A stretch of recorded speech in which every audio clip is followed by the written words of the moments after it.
time to chat. Go to chataboutit.com. Flicks it across Ruiz. Oh, my goodness. It's in the net. Bicycle kick, and that one is in. A spectacular goal. Landon scores. Welcome to your home for the world's game in America. Powered by the fans. And energized by the chataboutit.com studios as part of the CBS Digital Radio Network. Wait for it. This is National Soccer Radio. Yes, and welcome to it, National Soccer Radio. What is up? My name is J.D. Smith, and you are listening to a live broadcast of our new podcast here on chataboutit.com. National Soccer Radio coming to you today from New York City. That's right, home of salsa makers everywhere. We are live in the chataboutit.com studios as part of the CBS Digital Radio Network. Hi, Internet World, looking at us on Ustream as well. If you're not checking that out yet, I recommend chataboutit.com, the video player. It's very nice. Today on the show, we're going to be talking about the U.S. men's national team. We've got 30 players coming to camp in Princeton, New Jersey next week. We're also going to be talking to Ives Galarsep of Soccer by Ives and Fox Soccer Channel. We're going to talk to Steve Joff from The Washington Post, of course, the soccer insider, as we like to call him, and Andrew Boyens, defender for the New York Red Bulls, who recently got tapped to be playing for New Zealand at the 2010 World Cup. He's also going to talk to us about the Red Bulls Seattle game tomorrow, which I get to go to at brand new Red Bull Arena, and I'm stoked about it. In fact, I've got a 4-pack of Red Bulls waiting at home for me that I can drink in celebration. I'm going to shake them up and spray them all over myself. That's typically how I celebrate anything. So you might be wondering, what is National Soccer Radio? Who are you? Again, I am J.D. Smith. A lot of people call me Smitty. That is probably going to work here as well. National Soccer Radio, it's a show we started about 6 months ago at nationalsoccerradio.com. It's a show about soccer in the United States, primarily focusing U.S. national team and Major League Soccer. Now, it's not that we won't talk about the Champions League in Europe or that we won't talk about Club America in Mexico, or we're going to ignore the fact that Brazil typically has some pretty good players. But by and large, there are a lot of soccer shows that talk about that. You know, there are plenty of them out there. You've probably heard them yourself. And I feel sometimes that there's just so much confusion about one soccer show, 1 hour, 2 hours, and it covers everything in the world of soccer. You can't possibly do it. So what I'm trying to do is to focus on what I know, which is the U.S. national team and Major League Soccer. I'm born and raised in Columbus, Ohio, was at the first Columbus Crew game in Ohio Stadium. So I've been there. I grew up watching MLS, and I grew up following these teams.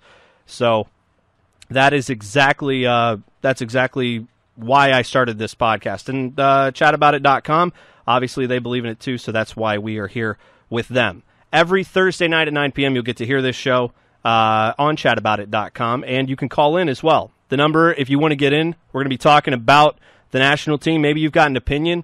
You think some players maybe shouldn't have been called in that were, or it seems like there might be a player or two that people are going to complain about not being included in the 30 people that Bob Bradley called in over the last couple days. So if you want to call in and talk about that, the number will be this, 877-242-8212.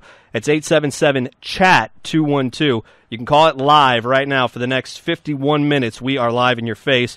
And like I said, we're going to talk, starting it off with the U.S. men's national team. The announcement came earlier this week, and I have to be honest, it seems like it was literally 4 weeks ago because I've been on vacation this week, so none of my days are running together. Nothing is making sense. So I'm trying to remember the length of time that we're looking at here. But yeah, it was just a couple days ago. To run through the list quickly, you probably have seen this yourself. Timmy Howard, Brad Guzan, Marcus Hahnemann, the 3 goalkeepers for the U.S. In the defense, Carlos Bocanegra, Jonathan Bornstein, Steve Cherundolo, Jay DeMeritt, Clarence Goodson, Oguchi Onyewu, Heath Pierce, Jonathan Spector, and Chad Marshall from the Columbus Crew getting a call in there. Midfield, DeMarcus Beasley, Alejandro Bedoya, Michael Bradley, Ricardo Clark, Clint Dempsey, and Landon Donovan. Yeah, I think that was a pretty fair choice. Maurice Sadu, Benny Philhaber, Stuart Holden, Robbie Rogers, Sasha Kleshin, and Jose Francisco Torres, who has hopefully recovered from that awful tackle he got a couple weeks ago. The forwards, Josie Altidore, Edson Buttle, Brian Ching, Robbie Finley. Seems a little odd, but we'll talk about it. Herculez Gomez. Those are the two people we're wondering about, Edson Buttle and Herculez Gomez. And this last guy, Eddie Johnson. Oddly enough, his name is not Charlie Davies. So that was a bit of a shock. A lot of people were shocked by that, including, it sounds like, Charlie Davies. Bob Bradley said basically that he felt that he couldn't consider Charlie Davies because Sochaux, his club team, did not give medical clearance for Charlie to make it, even though he's recovering from that car accident that he was involved in last November. He's had a momentous turnaround. He wasn't able to get to the point where either Sochaux, his club team, or the U.S. men's national team felt he would be ready for them for this 30-man camp. So they did not call him in. And Bob Bradley's been taking some heat. I've heard from a lot of my friends and a lot of people in the soccer community saying they're mad at Bob Bradley for not calling him in. Charlie Davies' dad himself, Kofi Davies, said Tuesday they had plans to go to South Africa to watch their son play. If you don't know, Kofi Davies is from Gambia, so he has ties to Africa. He wanted to go back and to his home continent and take his family there and watch his son play in South Africa. He says, quote, "Now we'll cancel everything. We're just going to watch the World Cup like everyone else on TV." He said, Charlie called me yesterday and said Bob Bradley had called him, talked to him for 10 minutes. Charlie didn't say one word. Charlie was so hurt and disappointed he didn't know what to say. I've never seen him so disappointed. Obviously, we're all frustrated, for Charlie Davies. And it's tough as a U.S. national team fan to put yourself out of those shoes and to look at it from the coach's perspective, which is we have to put the best players on the field. Everybody wants to believe Charlie Davies is that guy, but from what all the reads we're getting from Sochaux and from the U.S. national team, doesn't look like that's the case. It doesn't look like he was able to recover to a point that he would be ready to go and be one of the top 30 players that the U.S. men's national team has at their disposal. I want to talk more about that, but right now we do want to get you guys involved. So because we've actually got one of the foremost experts on soccer in the U.S. on the phone with us, we're going to talk to. His name is Yves Gallersepp, FoxSoccer.com, and, of course, the creator of SoccerByIves.net. If you'd like to talk with Yves, you can call right now while we're talking to him, 877-242-8212. Also, if you're on Skype, Chat About It Callers, all one word, you can get in as well. Hey, Yves, are you there? How are you doing today? Hey, Smitty, what's going on? Hey, not too much. Thanks for calling in. So just to kind of reset this whole thing, what are your thoughts on the Charlie Davies non-call-up, if you will? I mean, do you think Bob Bradley made the right decision here? Well, just based on everything you hear, it sounds like he really didn't have much of a choice. I know he's catching a lot of flack, and a lot of people think he should have, taken Sochaux on and fought the fight to make sure that he comes in. But I think at the end of the day, the U.S. national team's plan, if he had been cleared, would have been to bring him in and take a look. So I think there was still a lot of doubt about how far along he was. But I do think the U.S. national team would have taken a chance and brought him in, at least to just see him, see how he acts in training, how he measures up, how he looks. But I think once Sochaux balked at that idea and pretty much said, he's not healthy, we can't clear him.